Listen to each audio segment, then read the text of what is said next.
I'll entertain a motion to approve the agenda as presented. I make a motion that we approve the agenda as presented. Is there any discussion? All in favor say aye. Aye. Opposed, no. On the consent agenda, I'll entertain a motion to approve that as written. I'll make a motion. Any discussion? All in favor say aye. Aye. Opposed, no. We have in the chamber tonight our county commissioner that represents this area, Larry Wood. Larry, stand and I'll say like you guys always do to me, if you want to say anything, come forward. We're glad to have you here. Well, I'm not gonna waste Okay. precious time, but appreciate you having me. Say Happy New Year. All around the county, I hear about all the things that's going on in Benson, and I can't say anything but good job and keep up the good work. Thank you. Good to have you. Individual wishing to address the board are asked to come and provide their name and address for the record. Is there anybody that wants to address the board? Any public comments? Department report, I'll ask Aaron Joseph to come forward and tell us about the planning department.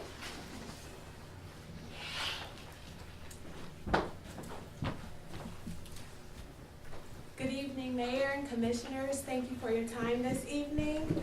This evening, I will be presenting two updates from the Planning Department. The first will be a brief overview of the training modules that have been introduced to the Planning Board through the UNC School of Government.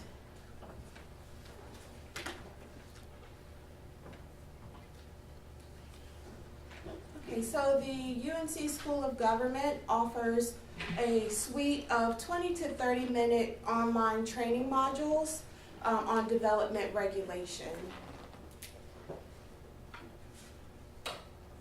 The training modules will help to educate the Planning Board on the various topics of development regulation and also to help them better understand their role as a public body. Each month we will introduce different topics of development regulation. Different topics include how to conduct an evidentiary hearing, open meetings law, and special use permits. So I would like to invite the Board of Commissioners out to a Planning Board meeting to participate in a training module session.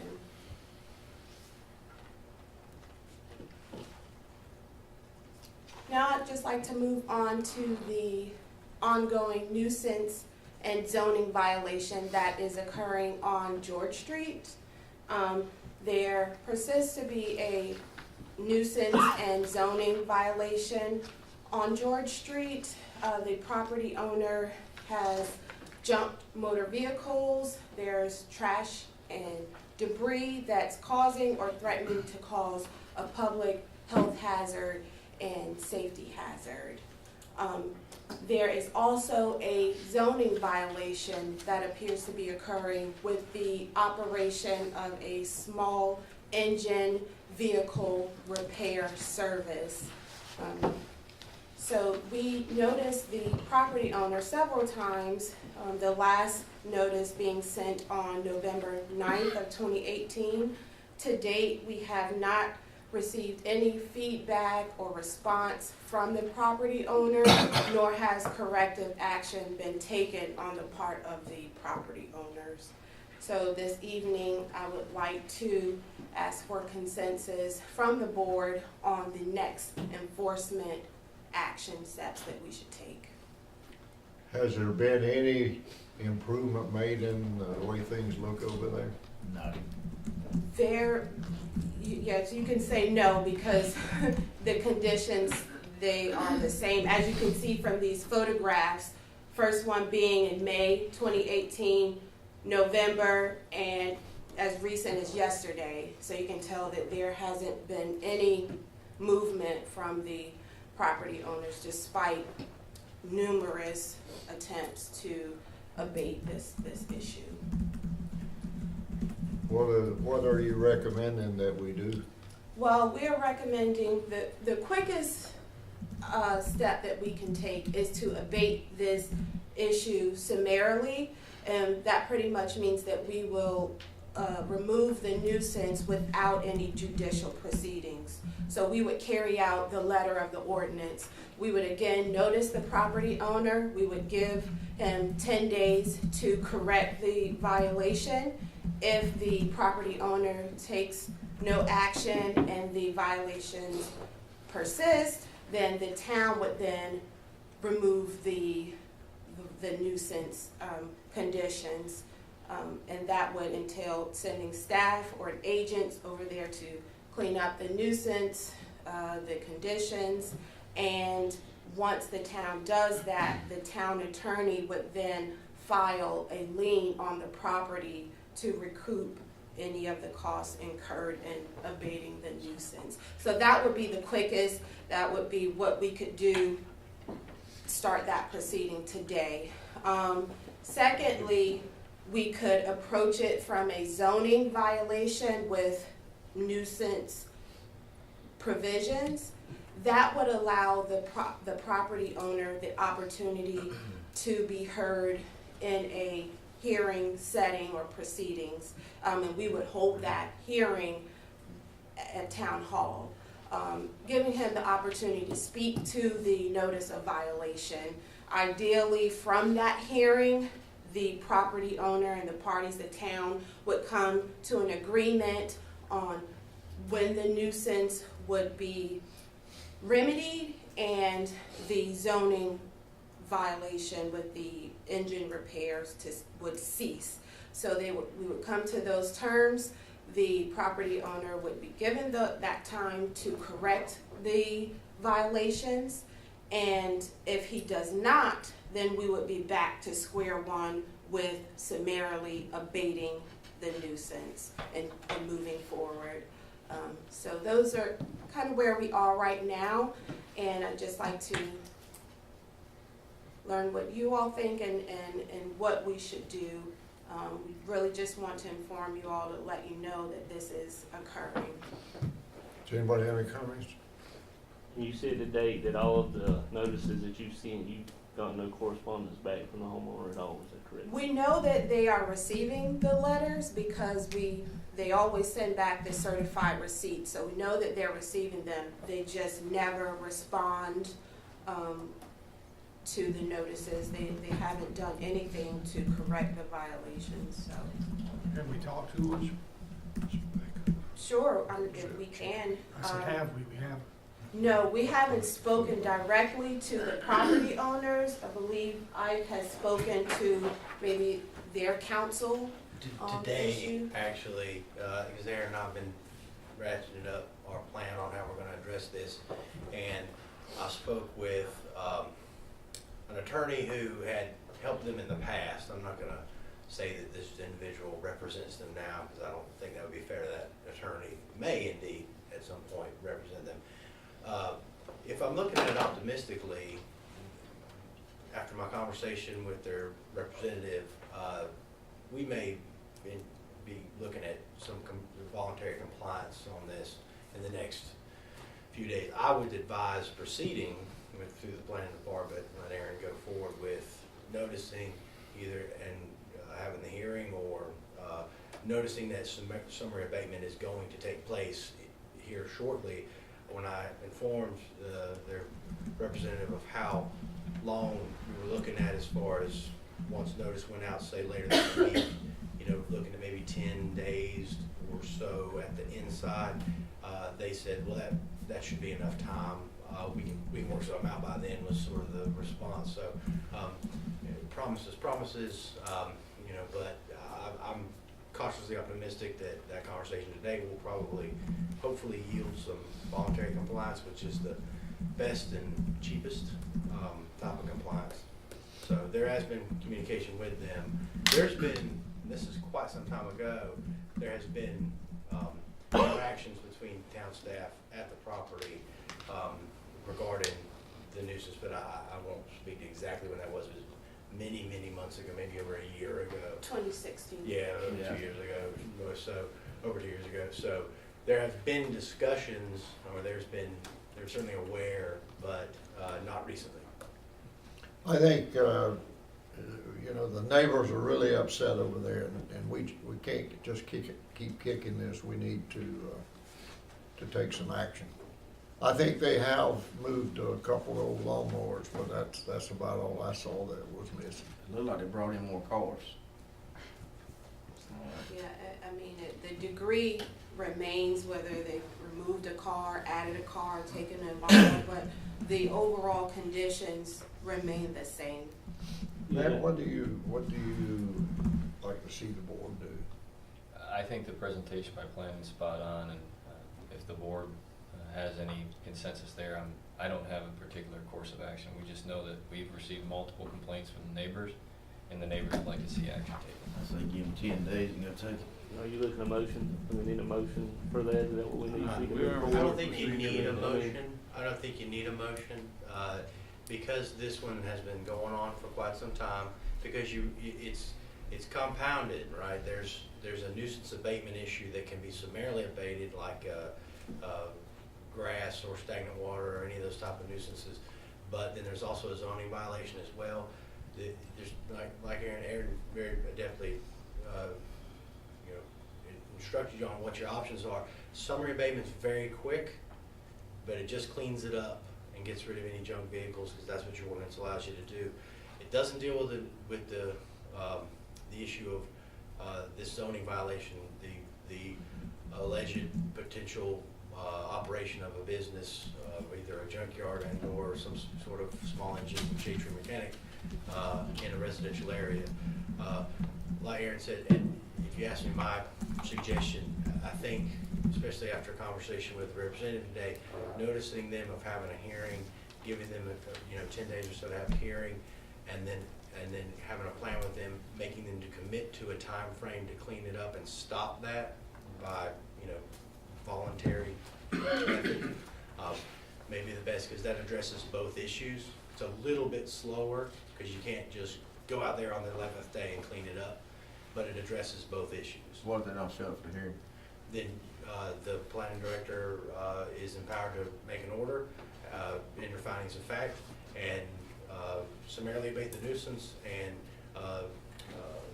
direct that the zoning violation is taking place, and that they have to cease. And if they don't cease, then you can go to court and get a temporary restraining order to make them stop.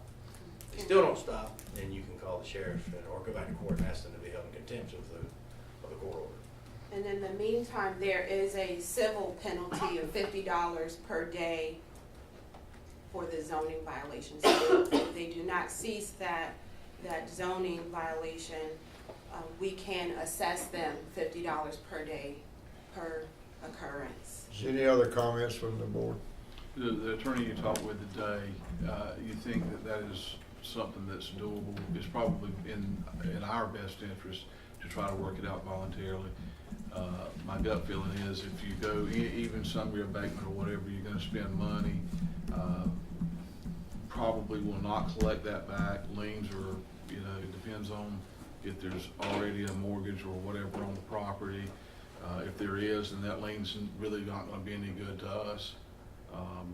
We're not going to collect that money back more than likely. So I would just instruct you to try to do it voluntarily as best you can. Especially, I don't know why an attorney contacted you today, but if they did, obviously they've talked to someone. So I would try to work it out that way first and foremost. Voluntary is the cheapest, voluntary is the best. It's least to list hard feelings on every side. You're right, and we did, I know Aaron had contacted Public Works today, and just before the meeting, we were speaking as a general ballpark to clean it up. You're looking at somewhere around, I think, $4,000 to $9,000. If you go summarily abate it, then I go file that lien. There's a lien on the property. They ever sell it, you're going to get paid. But if they don't ever sell it and it just sits there, the only thing you could do is you could go file an action in court to enforce that. But then you're really spending more money to chase after that to that money. So, again, my suggestion would be you keep the pressure on with the notice of the hearing, and you address both issues. Hopefully, in that process, you obtain voluntary compliance. If you don't, you've not wasted your time, and you're still moving forward to a point where if the particular property owner just will not comply, that you can't go out there and do it yourself and spend the money if you need to clean it up. Who's doing a small engine repair over there? The son? I don't know which individual is there. I don't know the individual that's actually doing it. Okay. We've taken pictures of several people over there. And that's It's one of the usually reasons busy over there. you can have you give this person an opportunity to have a hearing to come in and offer some sort of proof or evidence that they want the town to consider as to why they're not in violation of this, and, not the mess in the yard per se, but more no, I'm not running a business, I'm just working on my car a lot or something like that. They have an opportunity to do that. So. Aaron, do you have enough feedback to do what you need to do? Yes, Okay. sounds like we did. Appreciate you bringing that forward. Thank you. Any other Appreciate thing? it. Yes, sir, just for clarity purposes, if you'll articulate the steps you're gonna take so everybody's on the same page, I'm assuming you're gonna go with the zoning violation abatement process on the right. Yes, I think we will do that, offer the property owners that opportunity to respond. And we will send those letters out this week, and start that proceeding. If they do not respond to the hearing, and they do not have to physically be at the hearing, they can call in. So we will make all of that clear in the letters that we send out. But if they do not respond, we will proceed summarily and clean it up. Okay, thank you. You're welcome. Thank you. Man's now, we're gonna watch a fantastic video. Three times. Before we go to the video, we're going to walk through a quick PowerPoint, I think, and draw some attention to what occurred in 2018, if that's okay with you. All right. So everything we're about to talk about today is a result of the actions of everyone in this room and a whole lot more people. So I'm just fortunate enough to be the one that gets to highlight how great 2018 was for us and what we're excited about 2019. But we cut the cord, if you will. We kicked that off by launching our downtown Wi-Fi process. And what was beautiful about our Wi-Fi process is you have state representation there, a $20,000 grant. Representative Larry Strickland helped us get. You have George Collier from the state, second from the left. And the reality is Wi-Fi is now downtown, helping to encourage business growth, assist visitors, and sharing a communications platform. And when you log on to our downtown Wi-Fi, a splash page arises. Our media team helps keep that splash page up and running and helps us promote other events, other functions, and things that are occurring. So that was a major win for us, a $0 investment out of the local tax base. We were very fortunate to receive it.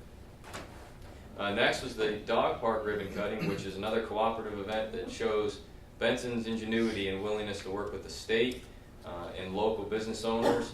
With the dog parks ribbon cutting, we're seeing upwards of 2 to 3, sometimes 400 potential cars a day coming in and out of that space. And I want to thank Matt Smith and the parks team for keeping that process going forward, and we're looking at new investments in there. We're utilizing additional tax dollars or non-tax dollars such as contributions. We've applied for different granting, and we're also working on trying to get public-private corporate sponsorships to bring the dog watering station into the park.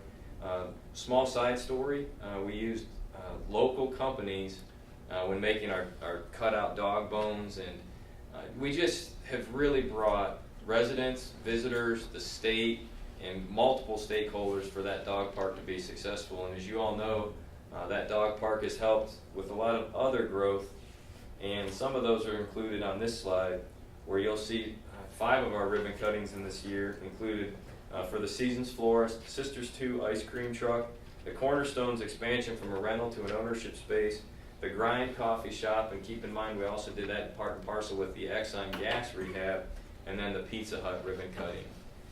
But the one that you know that the dog park has a lot to do with is the hotel, and we'll get to that shortly. On a local cultural level, Black History Month and our celebration the entire month at the museum was a success again in 2018 with another large crowd and turnout. So we're thankful for our cultural arts program and the expansion we've included there. Children from all ages, from below 8 in excess of 80, came out again to keep Benson beautiful in 2018. We cleaned the community from one end to the other. I believe this was our 7th year of that celebration, which started out in 2011, if you recall, with a tornado. So the 2011 Keep Benson Beautiful program was the first one we did, and that was post-tornadic event. We alluded to the ribbon cutting for the Hampton Inn. We are so thankful that Adam Leith and Joe Collins saw the future that existed here at Exit 79. Here are your general statistics that are important. That hotel opened in the middle of June 2018. In the month of November, statistically, Hampton Inn was the 2nd highest grossing hotel in Johnston County. Tomorrow I have the opportunity to go to the January Visitors Bureau Board meeting, which we'll hear the statistics for December. But when we were at that meeting last month, to date, Benson's bed tax revenue was up in excess of 1,000%. So normally where we collected between $9,000 and $10,000 in a calendar fiscal year, we had exceeded over $7,000 in bed tax collections in a single month. So the importance of that Hampton Inn, not just the utility provisions that they're purchasing, the property tax that they're paying, but the heads to bed situation where folks are coming in and that hotel is staying nearly occupied every single day. Those dollars are allowing us to do great things in the downtown district, and we'll talk about those for 2019. The singing convention celebrated its 98th annual. I know that the singing board is working on plans for the 100th, so it was another great event. Again, kudos to Parks and the entire team that helped to make that facility the shining star that it is. We maintain that Parks and recreation facility 365 days a year, but we know that everything is usually cleaned up, painted to the nth degree during that 3rd and 4th week of June each year. We would be remiss if we didn't talk about our team from electric and public works and police and fire and everyone from admin, wastewater treatment, all 50 Benson staff members that came in and participated in the preparedness and the response to Hurricane Florence. And I want to point out to you today, I was coming to the board meeting tonight, and I hadn't had an opportunity to converse with the electric department, and they're already downtown cleaning up for Christmas on Main. And I stopped and said, gentlemen, thank you very much for the efforts that you're putting forth. Please make sure you leave the lights on the trees. Take the Christmas decorations on. They'd already taken the lights down on 3 trees, and they said, oh, glad you got us. But they are ahead of the curve. So whether they're putting up flags for Veterans Day, taking those down, preparing for Christmas on Main, but most importantly, keeping the lights on in town, we have an exceptional staff right now on our electric team, and we're very, very thankful for that. For those of you who don't know, Glenn Core's been out. He's had an ailment, so if you keep Glenn in your thoughts, he's not feeling 100%, but we're hopeful that Glenn will be bounced back here and should be back to work with us in the next year. Along those same lines, helping to lead the way, and we thank Commissioner Wood for pointing that out and his opportunity to recognize us, but it's a cooperative effort between all the Johnston County team, Benson, Smithfield, Selma, and Clayton, the Johnston County Public Schools, to develop the first ever line worker high school senior program. Sitting in the room across the hall from here, 10 Saturdays throughout the year, are plus or minus 15 young people that are seniors and 1 postgraduate that are gunning to become electric line workers by June of this year. And once they graduate and walk from their respective 11 feeder high schools in the county, those folks are going to get a chance to get an internship either with Benson, Smithfield, Selma, or Clayton in the summer, and then they'll also have a chance to get free tuition at Nash Community College at 4 other state-related schools that allow that 16-week line person training. The folks you see pictured there, by December of 2019, in theory will be graduates and be able to get a near 100% placement in the electric line field, making $35,000 to $45,000 a year with no college debt. That's to be applauded. That's the creativity of our team, our cooperative efforts with the county, with the school system, and the other municipals in the county. We wouldn't be here if we wouldn't be talking about Mule Day. So despite Hurricane Florence, despite the delay, October rolled around and we had, I believe, the first ever delayed Mule Days in its 69 years of history. If there was one other delayed, we didn't have it on record. But this year Mule Days went off, although it was anticlimactic for us. Knock on wood, no reportable major issues, which we consider that a win. So thank you to the Chamber and all the volunteers that made Mule Days a success. That was followed in part right on the heels with our Veterans Day celebration. It was a great parade, a great celebration, and we thank all of our veterans, not just on Veterans Day, but year-round. Then one thing that we launched this year, which was really powerful for us, and we want to thank Christian. She's sitting in the audience, and believe it or not, we've had contact from the outside that wants to know how many thousands of dollars the town of Benson has spent to launch its professionally designed Grow with Benson's website, growbenson.com. We'd like to applaud our media team and Mrs. Ortiz for her work on this website. And I want to publicly thank her and Tyler and Terry for all that they did to put this together.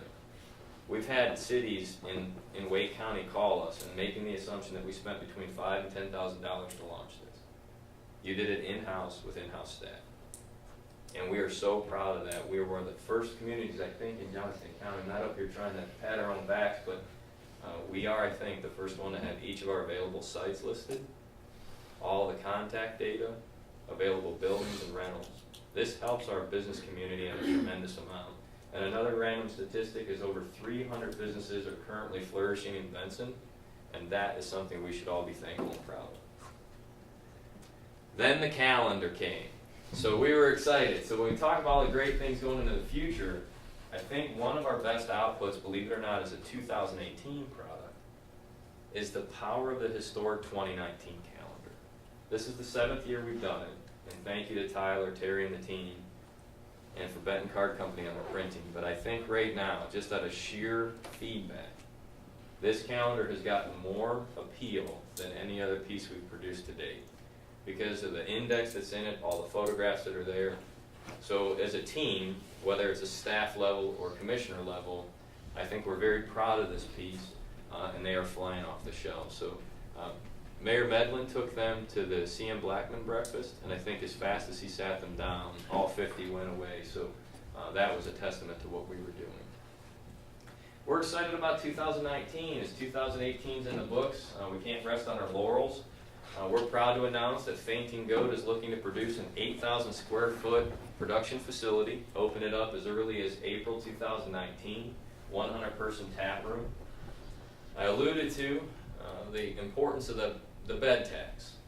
And our partnership with the Johnson County Visitors Bureau, we applied for and received the grant to do phase 1 of our downtown wireless speaker system.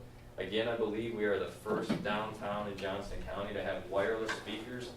And we used the bed tax to purchase the balance. Our electric team went out and installed all of those, and I hate to put Terry on the spot, but we're in the process of trying to finish that up at this point, correct? And we're getting really close. Final configuration with the vendor that sold it to us. Yeah. Because every community needs a cultural arts director that's now assistant to the manager and head of their IT downtown wireless. So that's duties as assigned. So thank you, Mr. Hobgood, for making sure that that's going to work. But between, I think, Terry, Tyler, and Glenn Benson should have its downtown wireless speakers up and running, and music will be playing from the Singing Grove all the way to 301 at the Benton corner here shortly. The Main Street paving project, we're so thrilled about that. Everywhere we go, every person we talk to wants to know, what's the status of Benson, why won't you all pave Main Street?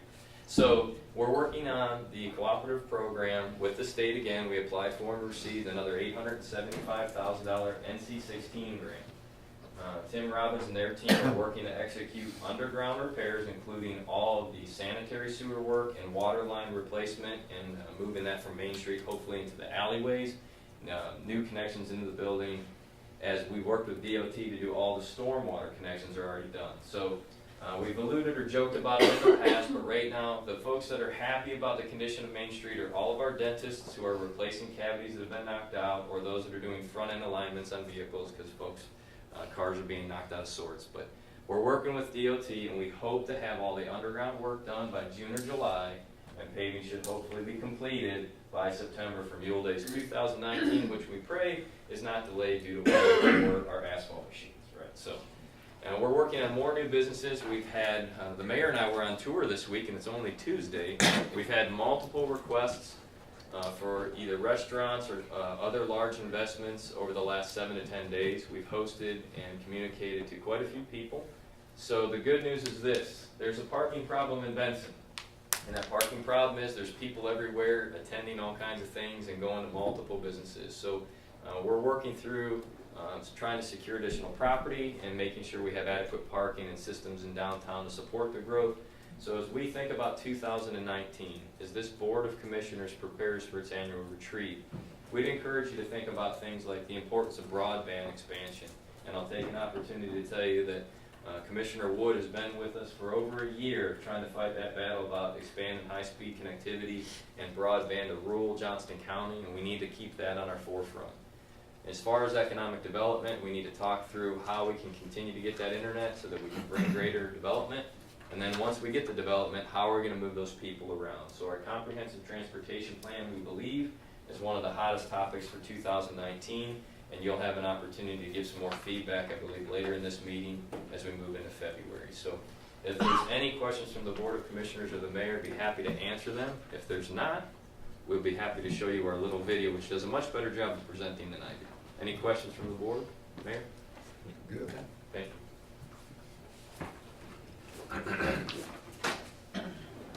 And again, this is an in-house media production.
Come on, cut it.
They did a great job on that, capturing 2018, and I'd like to take this opportunity to ask the board, is there anything that we could do different or better for you in 2019, and how we communicate either from a staff to the board, or what we could be doing to communicate better to the community? Is there any feedback that you'd like to give us, or things you'd like to see us do different? Other than having a more lively soundtrack to the back of our video next time. Well, I really think the communication is great. I don't know of anything you could do any differently. Certainly, I think y'all are doing a fantastic job. I've learned what I need to know, and I'm sure everybody else does too, so I'm fine. I think I've done a fantastic job. Every time I've had a question of anybody, staff or anybody, I've got an answer within minutes. So I keep doing what you're doing. Well, if something hits you between today and that annual retreat, as we prepare for the retreat, our goal is to try to figure out how to be as successful in 2019 as possible, and to leverage all the resources we have. So I know that text service is something that has been brought up in the past, and we're working on that and the ability to communicate out. And so what we're going to start to do beginning on Monday is work to communicate to each and every one of our utility contacts within the system, calling and surveying our residents to find out, is their data still accurate, is their email accurate, is their telephone number accurate, would they like to receive any text messaging from us. So we'll be making those calls and also trying to encourage additional load management participation, as we're greater than 68% in residential, and we want to try to get that up over 70 to 75. So easier for me to say than do, but we're going to be calling folks on Monday and starting out next week. So that's what we'll be doing as a staff, and encouraging greater participation. So thank you for the feedback. And again, if anything hits you between now and the retreat, we'll take it and try to run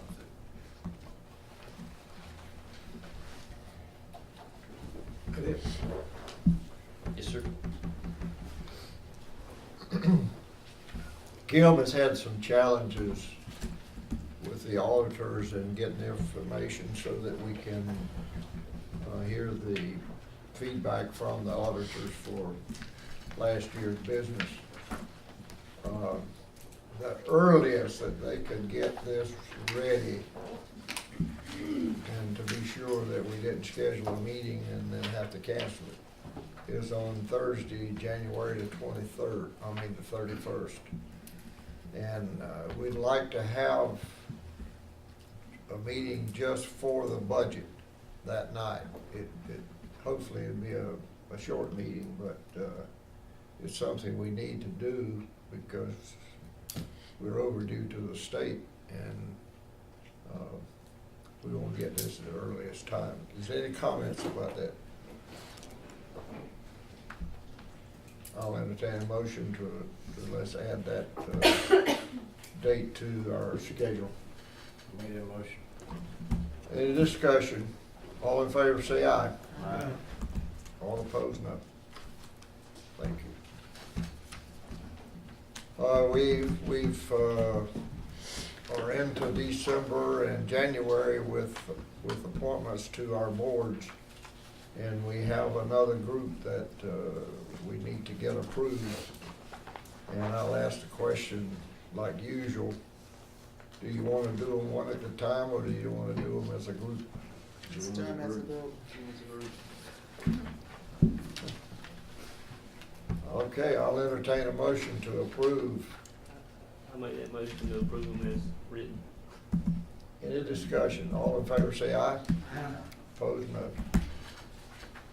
You see the number of vacancies there is in each one of those. The museum has the biggest group, and almost, well, a number of the others, there's actually 7 of them that have vacancies. So look at those, and if you have people that you'd like to see on the boards, let's help the committee, fill those spots.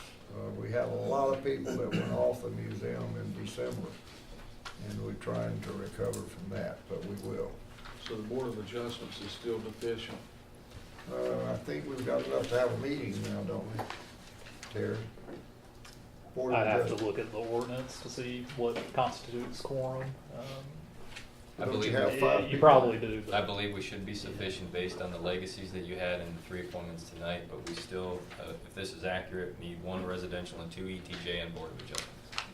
Because we have a pending issue against the Board of Adjustments that we need to have heard, so if that's the case, then we'll go ahead and convene them and move forward.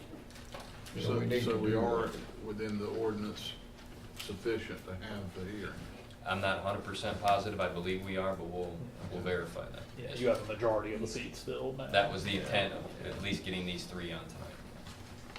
Well- So we would, because we have one, Randy Stevenson, so as long as we have, so we have 4, we would need at least 3 to constitute a quorum.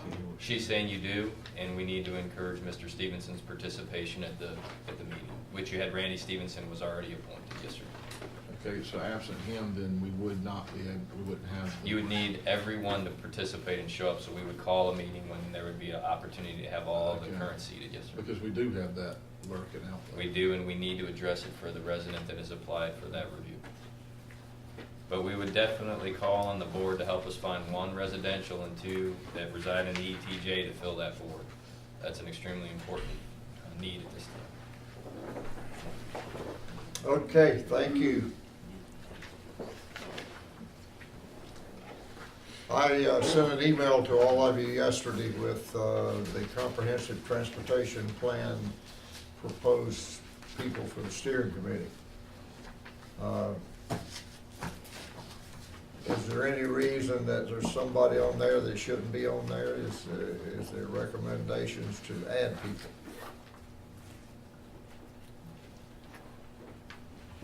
Mayor, I had sent a follow-up email to you direct because the concern I had is, unbeknownst to me, I hadn't included Fire Chief Johnson on that list. And so we'd like to consider Chief Johnson to be added to the list. And in addition to that, Chief Johnson recommended that we do consider a member of the Johnson County Emergency Management Team, and we would potentially reach out to either Josh Holloman or another designee based on the county's request. But we would definitely want someone from emergency management and our fire chief on that committee if possible. And I kind of overlooked, we got Robbie Hood on there, but I would also like to include Max Miller.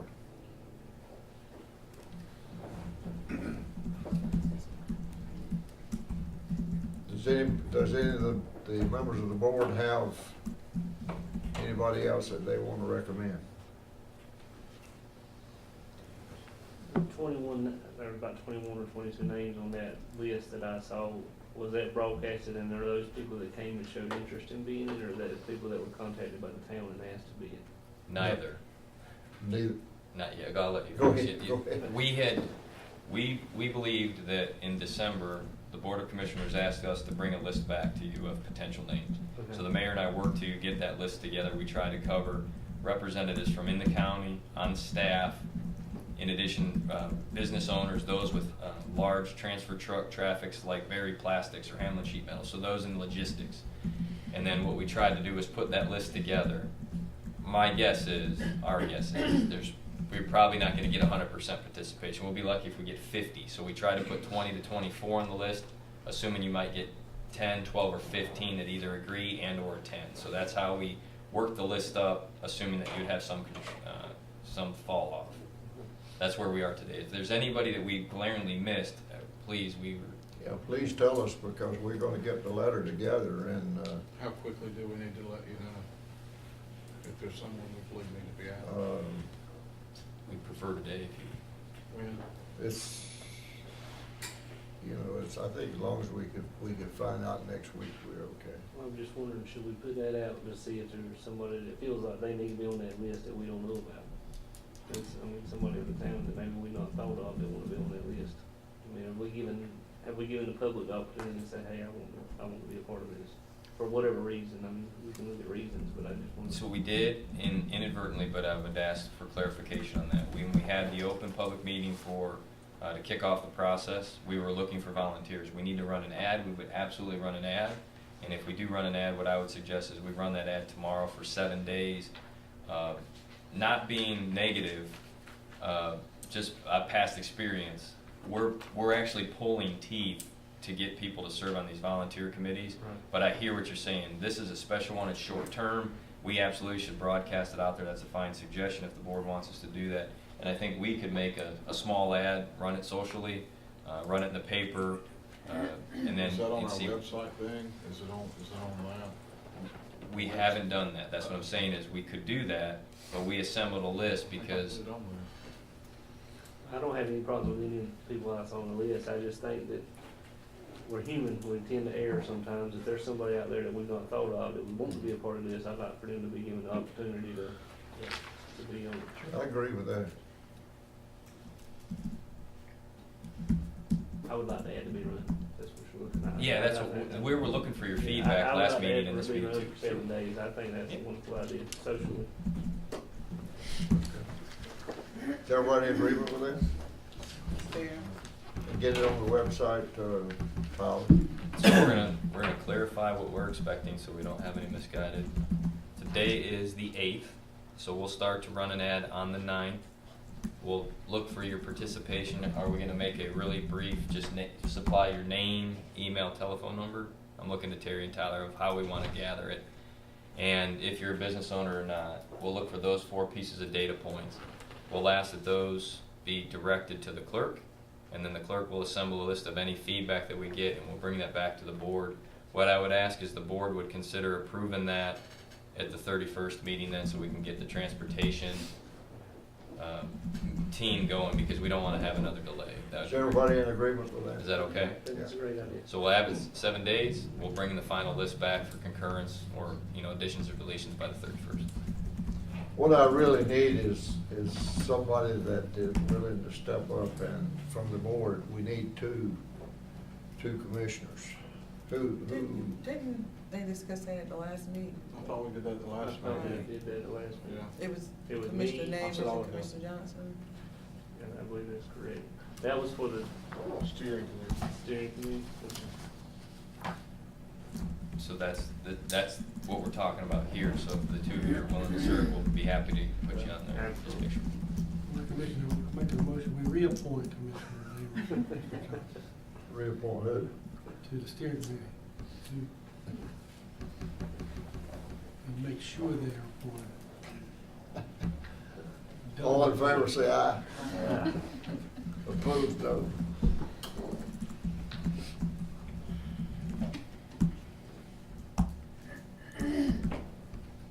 Okay, any other questions about that?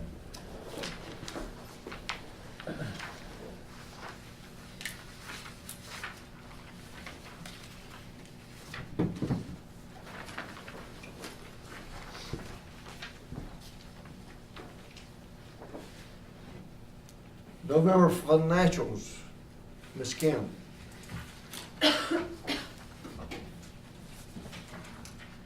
Good evening. So I'm bringing you the November financials. At the end of November, we should be at 41%. As it stands, we were 44.07% in revenues and 45.09% in expenses.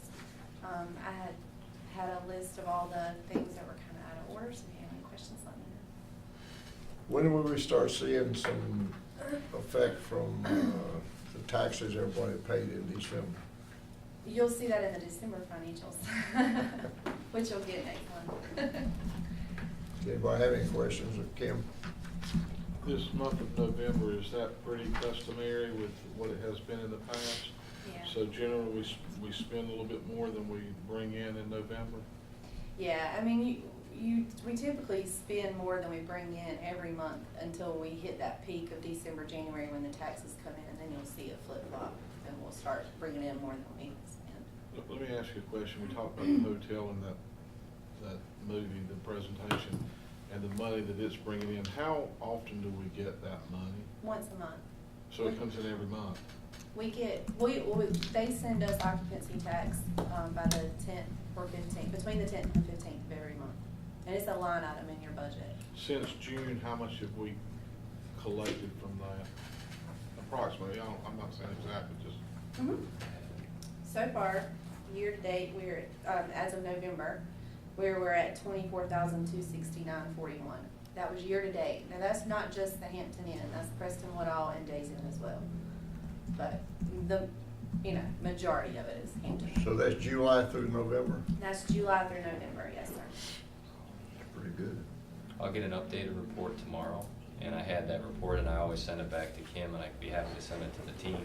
What's important about those dollars is that 2% bed tax is extremely limited as to what you can use it for, and we have a marketing team that sets those dollar thresholds in partnership with the Visitors Bureau. So that's what pays for our billboard advertising and some of these improvements that we're utilizing that the board voted on in the month of December. It'd really be nice if we could get somebody to tell us what we can spend that money for. This is the money we're talking about, right? The bed tax dollars, yes. So it's sort of got restraints on what we can do with it? It has very clear restraints based on the Visitor Bureau guidelines. We would have, Donna Bailey Taylor comes usually on an annual basis to update you on the status of the Visitors Bureau. We can slate her to come for February, and she can address that specific question if her schedule allows.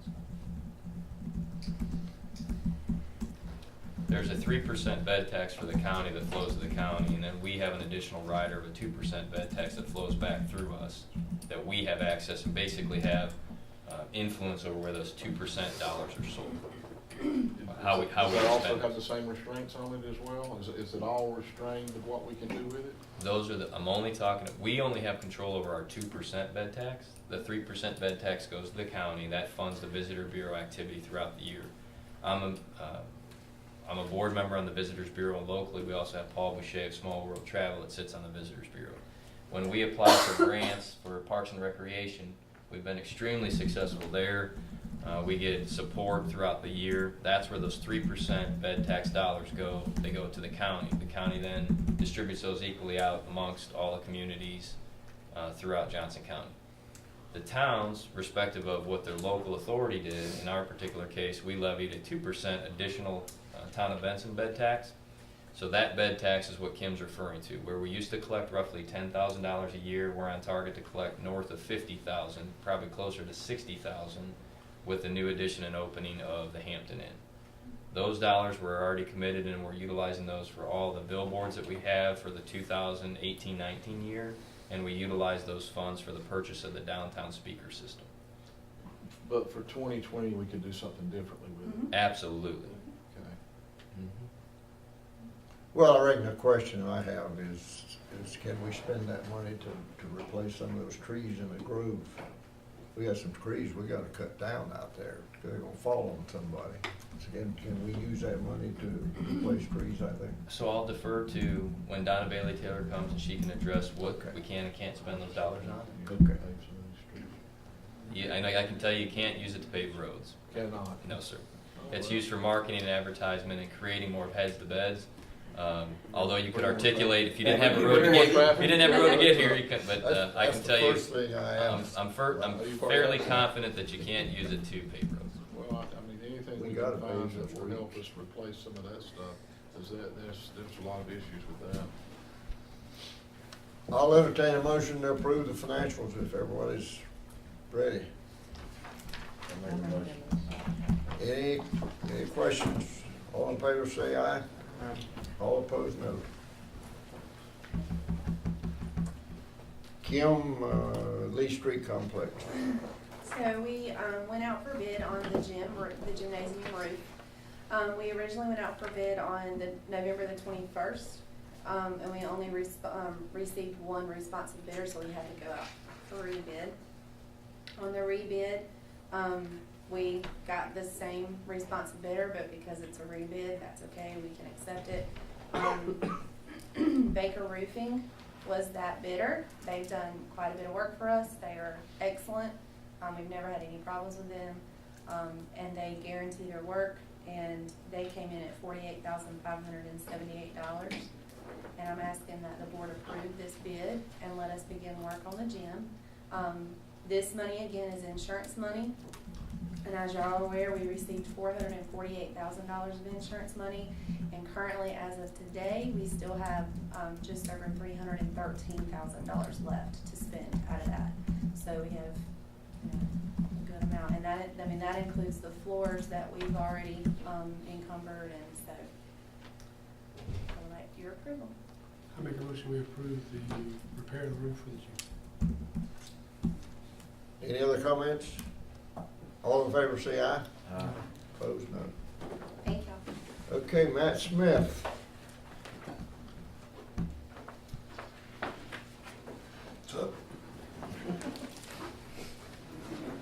I'm coming up to get authorization to use a architectural firm that'll give us our field house plans for $16,000, or just under $16,000.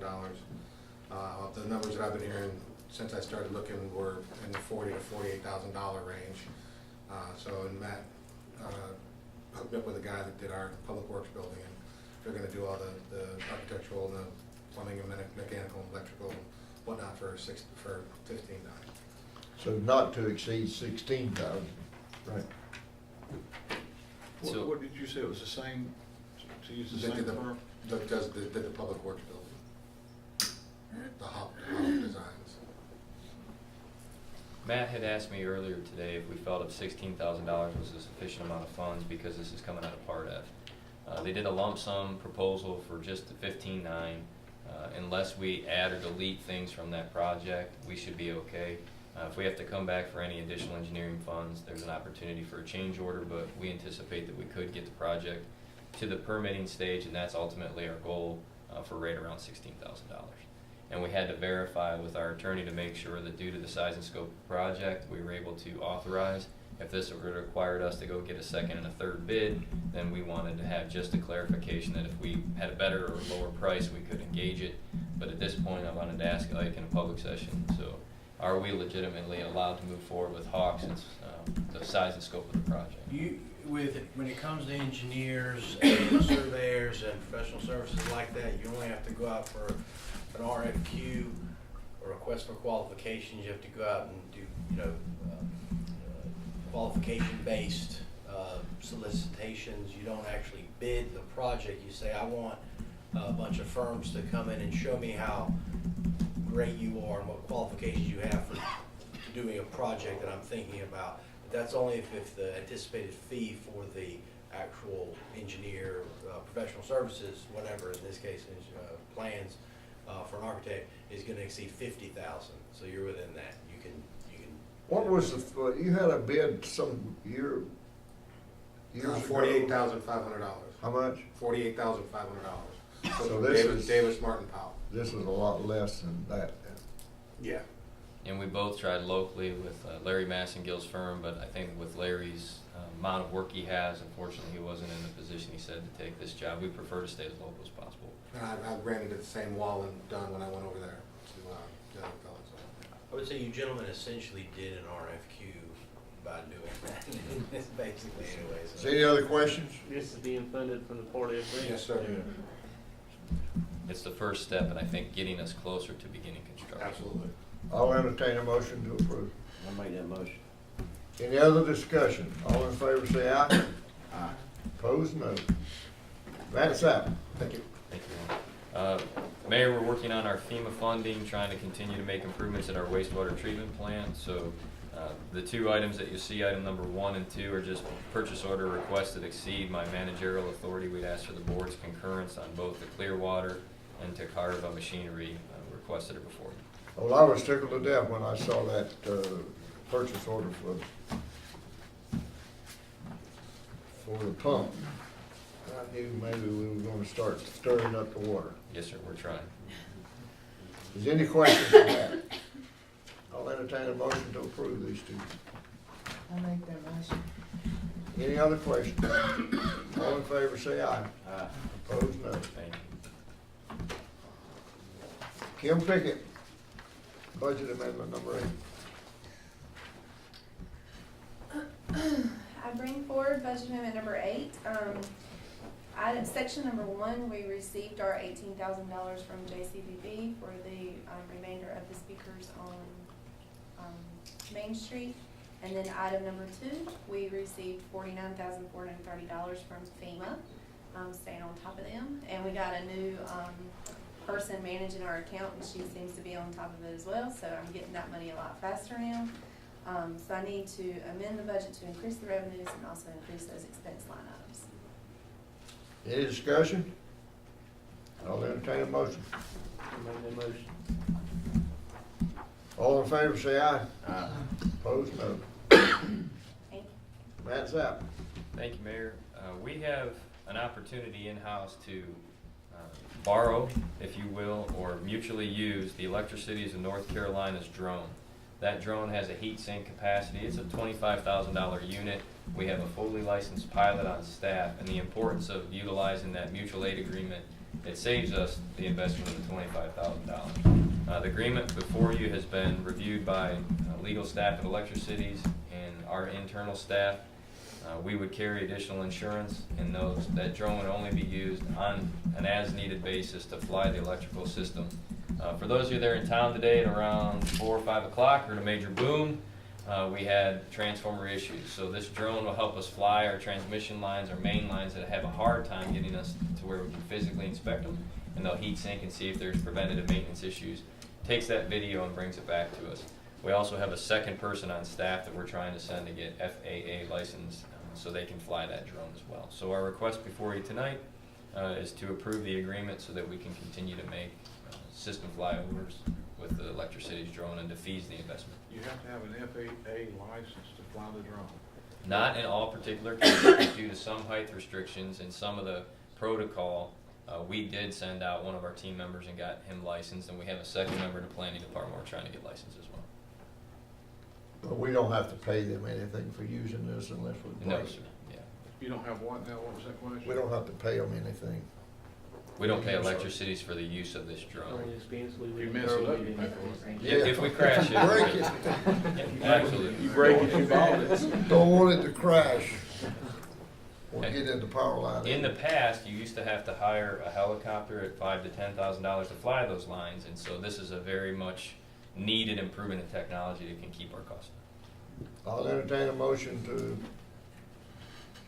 approve the contract. I make that motion.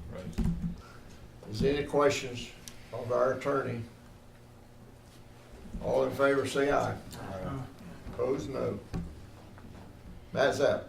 Thank you very much. Under item J, you should have page 78 in your packet, a request to bring back our downtown Main Street program position and couple that with a Benson Conference Center facilities coordinator role. The reason we're bringing this forward is currently today, we're over $35,000 a year in rentals, which is constituting quite a bit of work. This has come from the fact that post-Hurricane Matthew, we did a lot of major improvements in this building. And the town of Benson invested in some technology, and being at 40 and 95, our building becomes very attractive for folks holding, whether it's a daytime training session, an overnight conference. But now with the Hampton Inn constructed, you can put your folks up at Hampton Inn, you can rent this facility for 1, 2, or 3 days, and it's really created a workload that is self-sustaining. So our request is to allow us to bring this position back and advertise it. We have the funds that are created from the rentals to sustain it, and we think that this position, year to date, being at $35,000 to $40,000, could generate upwards of twice that annual revenue if we adequately manned it. So at this point, we're just asking to bring that position back since it's not in the budget, and asking for the board's concurrence, and we would go ahead and just begin advertising for that. How long ago was it that we had this position filled? It's been over 18 months. Over how long? Over 18 months, nearly 2 years. We had an economic development director that handled all of Main Street and had handled some of these other duties. It was if you take it back, it was Ben Murphy was our first downtown director, and then after Ben was Joe Stallings, and after Joe Stallings was Carissa Bergen, and after Carissa Bergen, we've had that position vacant. So this is a part of our economic development team. In the last 18 months, who's been doing the work that they were doing? I do all of your economic development. Tyler's handling downtown maintenance right now, and Aaron had handled rentals. We gave rentals to, what's that? And Main We Street gave as Aaron, well? when Aaron was in just simply the planning technician, she had planning technician, Main Street, and facilities. And then when Lorraine Shepherd came in, we handed off facilities to her. And so at this point, it was hot potato. Who today would field the phone call, and how could we handle it? So we've been spreading that out amongst staff, but to be very clear and to be very supportive of the team, our workloads are far exceeding a standard 40 to 50 hour work week. And with those rentals continuously increasing, we feel that it's best to make this position sustainable so that we don't burn anybody out. And I think we can do a much better job as far as customer service. From those that are involved in Main Street businesses, and I'm looking to those on the board, I think there's a large demand on Main Street to make sure our focus is there. So we're getting a press from Main Street and the Chamber and some of our downtown business owners, as well as the demands that are coming at us for the amount of rentals. So currently today, we're here 7 days a week. We have staff inside the building for each and every one of those rentals, and we have partnered with JCC. We've partnered with area churches, volunteer groups such as the Optimists. There's a lot of different people having meetings here. So those are all part and parcel. It really took off, and if we want to blame anybody, we can blame Erin because it took off under her tutelage. So I think her spirit and demeanor helped bring it to the level it's at today. Matt and I made a tour of our building, and we've got a lot of rooms upstairs that are accessible to the outside, that if we did some work on them, certainly would be a good rental property for meetings. So, I think we ought to look at trying to double the amount of money we got projected by utilizing those places. Is there any further questions from Matt? All of those rooms are accessible by, not just stairs, but also by the elevator? Not every particular room in the building is going to be accessible by elevator, but a majority of everything on the second floor is if that's what we're referring to. We don't have access to the third floor via elevator. Nothing third floor? No, sir. What about, I'm just asking this, but what about the old, I say First Citizens building where the library is now? Is any of that accessible upstairs by anything other than stairs? No, not at this point. The opportunity to rehabilitate that, and we have toured Golden Leaf representatives of that structure, is a very foreseeable future for us. I would like for us to explore that. We'll be happy to update you on that. One of the opportunities is a 4-story elevator that would be stood up on the exterior portion of the building for ADA compliance, and renovating the second, the third, and that 4th floor on Main site. We believe that is a great opportunity for downtown Benson and for the town as well. We'd be happy to take on that charge. So Matt, we'll have enough funds coming in from the rentals to take care of this person's salary and possibly exceed it. I believe we can, and if you have the right dynamic of that Salesforce person in this position, the sky is really the limit at this point. Then it would take the extra responsibilities off the rest of the team. It would, and I think it hones that person's skills into that particular area. So if you're dealing with a business owner downtown, or you're hosting or selling the opportunity for somebody to utilize this space, we brought in, and in fact, Tim Robbins helped us. We brought in DOT here, and we had a major meeting with Department of Transportation right here, and we've had Blue Cross Blue Shield, folks that have members in Durham and members at Wilmington, for example, love this site because they can all be here for a 10 a.m. start, and it's against the grain of traffic. We have so many factors. We need to have an optometrist's meeting here. We need to have the AWWA. We need to have additional things here, and I think we can. And absolutely. So, answer your question, yes, it's self-sustaining to this point. There's enough revenue created to fund it, And we think that that person, if he or she has the right skill set, could even rise those numbers even higher. Tell, or just for my own information, out of this $34,905 in 2018, what are we talking about being rented? This conference in here, and what else? The road. You have the classroom, which is directly behind you, this space which can be bifurcated with the door, the kitchen area. We have the opportunity for the barefoot auditorium, and what the mayor's alluding to is we used our Hurricane Florence funding to make all the repairs to the patrons room, which I think you had a class reunion in that space, correct? And so Years ago. just today we had our carpeting team here that's putting carpet in the back there. So we have all of those facilities. In addition to that, at Parks and Recreations, we rent the pavilions, we rent rooms within Parks and Recreation, we can rent spaces at the gymnasium with all the new improvements that are coming there. So you have the whole portfolio of the town of Benson. Is this including the Singing Grove also? Does this The Singing Grove has been very limited, so we don't have a policy on the Singing Grove. That was a bailiwick of its own sort. There's been conversation about if and can and how and when you should rent that. So if like Cowboy Churches used it, we have special events throughout the year. But yes, sir, the Grove itself becomes a rentable opportunity. But we really should hone in on that as to what you want to have and how often you want to have rentals. Family reunions, there's some of those, and I think there's some people that use it that have been using it for years. And Matt could maybe address some of the other functions that they've dominantly. Yeah, I mean, you can have handled. anything from, we've had wedding receptions or weddings out there. People rent it for a lot of family reunions.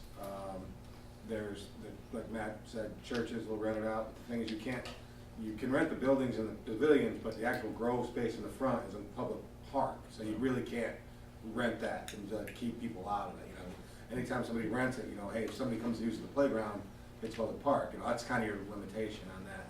But if they rent it for, you know, a variety of different things, birthday parties, you know, reunions, there's family reunions, and then class reunions, like school, a lot of different things happen. So out of all of this that you've mentioned, what's the biggest income generator? I think the facility in which you're seated in, I would have to defer to Erin that she probably rented this the most. These spaces on this wing. Yes, definitely, and I would say the auditorium as well, with the pageants and the recitals. Those are constant throughout the year, so this facility and the auditorium, I think, are the biggest. Does BFA pay rent? No, BFA pays no rent and has a preferred opportunity at those spaces. They do 4 shows a year. The traditional history behind that is 25 years ago, the BFA helped get the funding, $250,000 for the entire patrons area. So we work hand in glove with the BFA to make sure that their 4 shows annually go off, and any other minor performances and or recitals or practices that they need. Is the courtroom also under that, or is that a separate item? The courtroom is, and there's a great opportunity with the courtroom to expand the demand. For the county had asked for additional space here. One of the things that was needed that we're now in the position to do for, where my office is currently located, Terry's office and Kim's office, if we were to ever relocate out of that, the county court system had a desire for an area for where the clerks would be seated and or jury deliberation with a private restroom.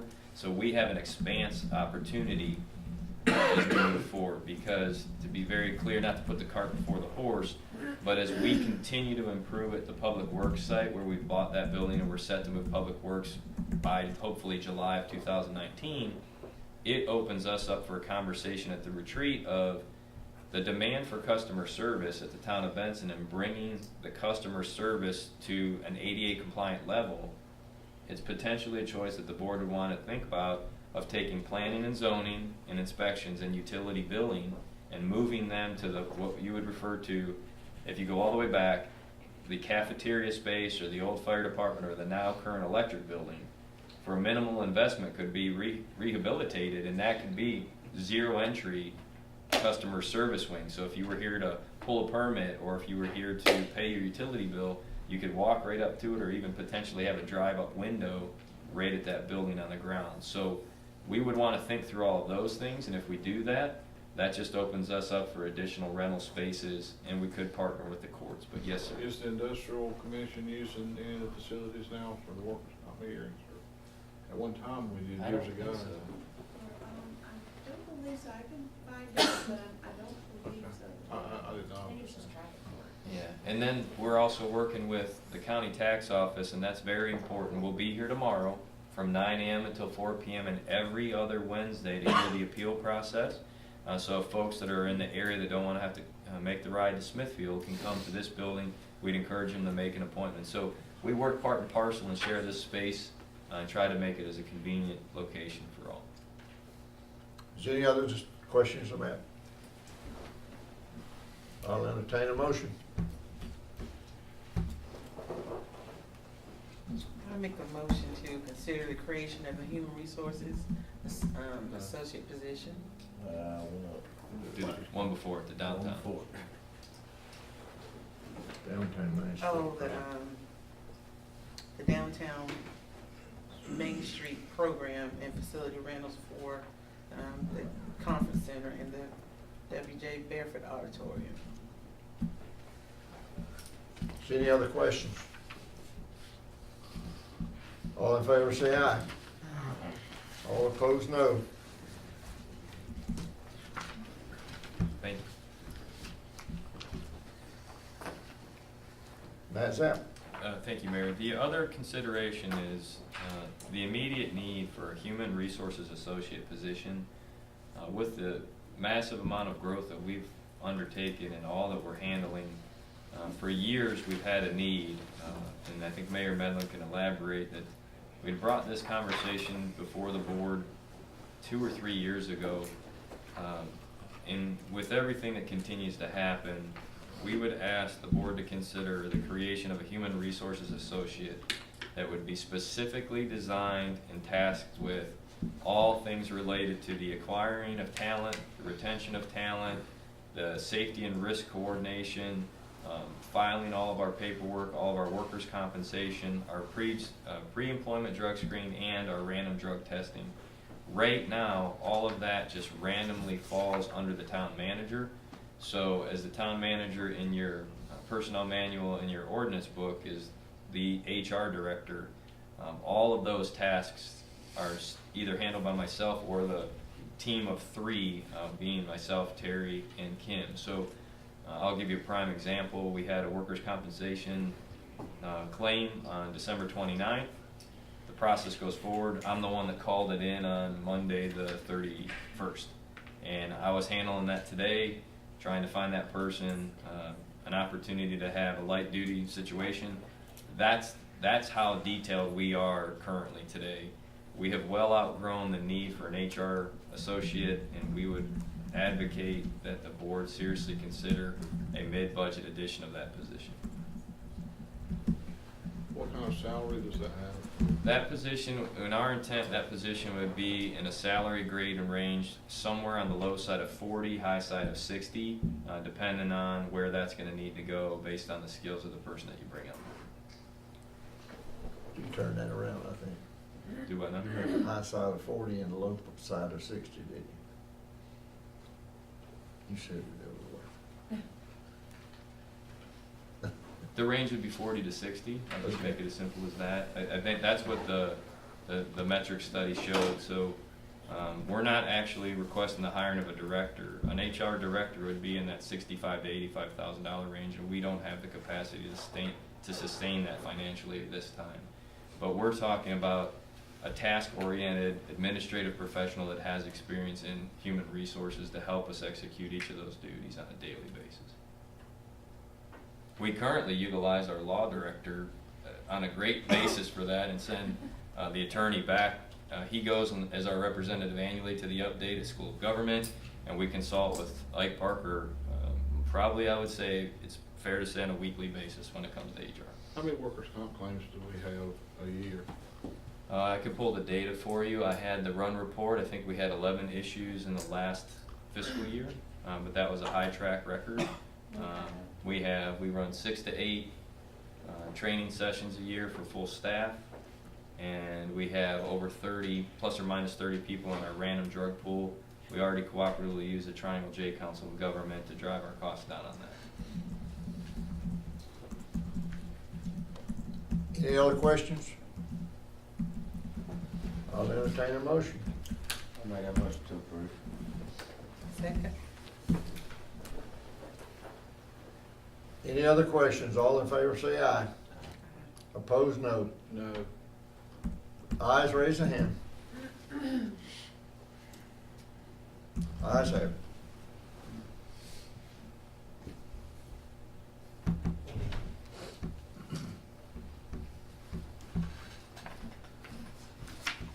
Okay, Matt. Thank you, Mayor. Under the manager's report, we know that we have an upcoming Board of Commissioners meeting on February 12th.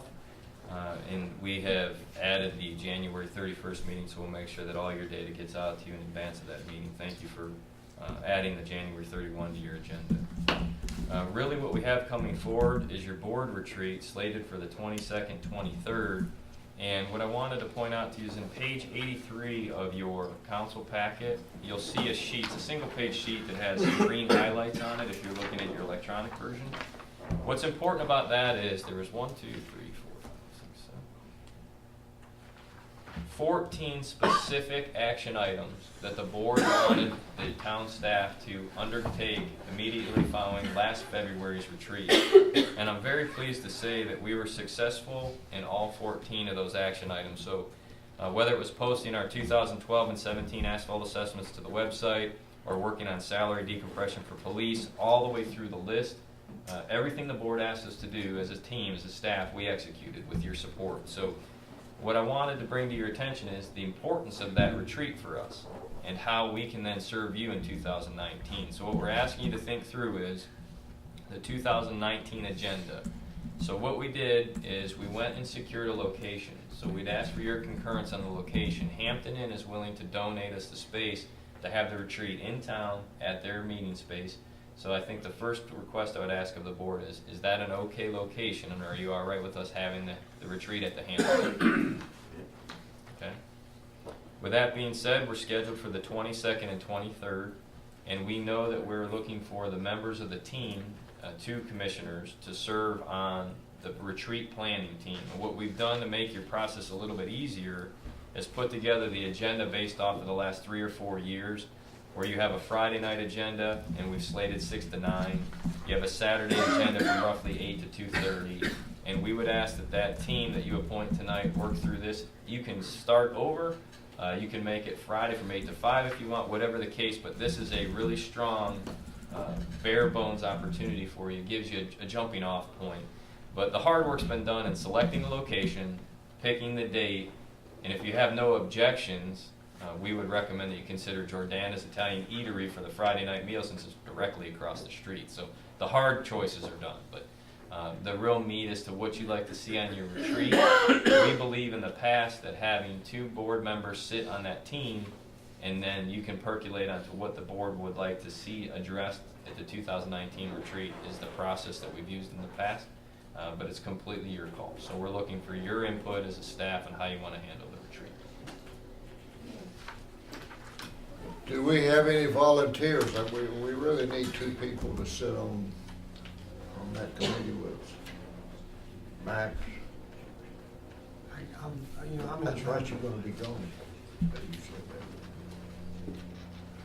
Still do it, but I don't got to. Long ways away. Who else wants to volunteer? When is the meeting? Well, we work that out amongst the team. I'll volunteer for it. Who else?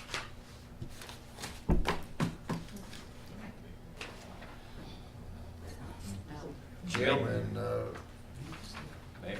Williams already got. That's great that you've got volunteers. We're running relatively quick tonight. We maybe even have our first sit down. You have an agenda. I can stay late if you needed to tonight to make it easier. Whichever you want to do. If you want to go tonight, want to schedule a different time, I'm just throwing that out there. Okay. Okay.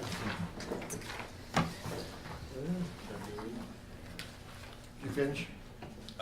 If you're good on the retreat, then I'm just going to go over. Well, I'm gonna get down to that at the end. Okay, so under B, just want to let you know that in observation of Martin Luther King Jr. holiday, we will be closed on the 21st.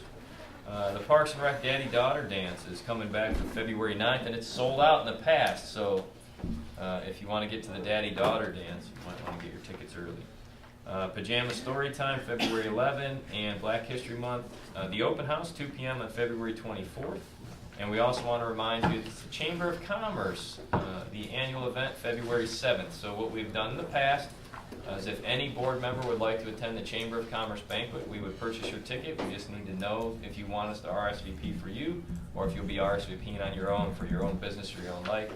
And I've been asked to MC that function again this year, so barring any births of any more children, because that's why I missed last year, we had a baby, but we'll be back.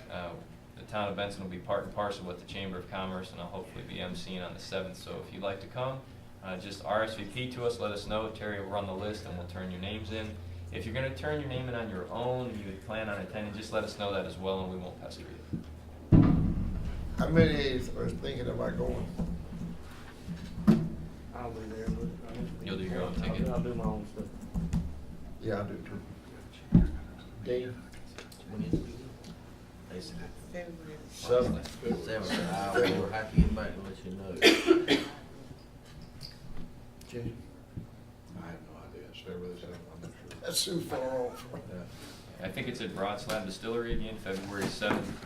And doors usually, I think the cocktail hour starts around 5 or 5:30 and the function usually kicks off around 7. Well, I'm gonna skip down a little bit. On the board retreat,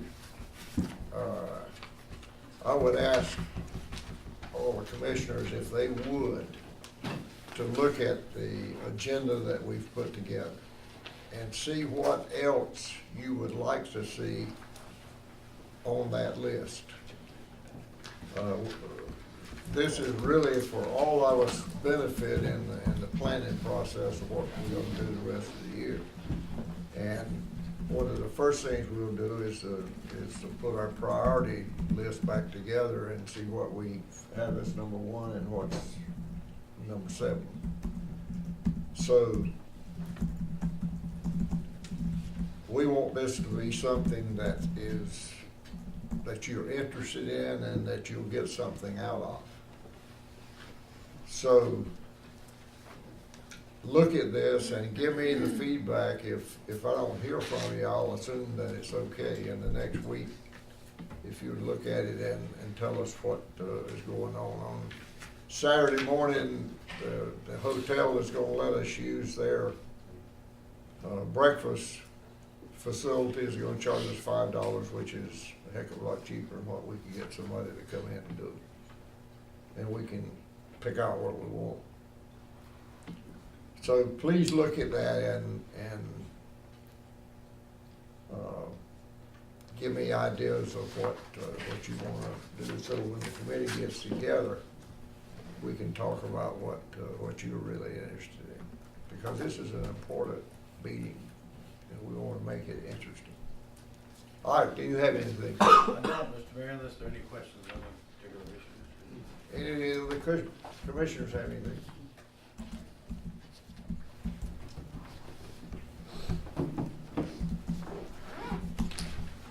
I'll entertain a motion to adjourn. All in favor say aye. Opposed?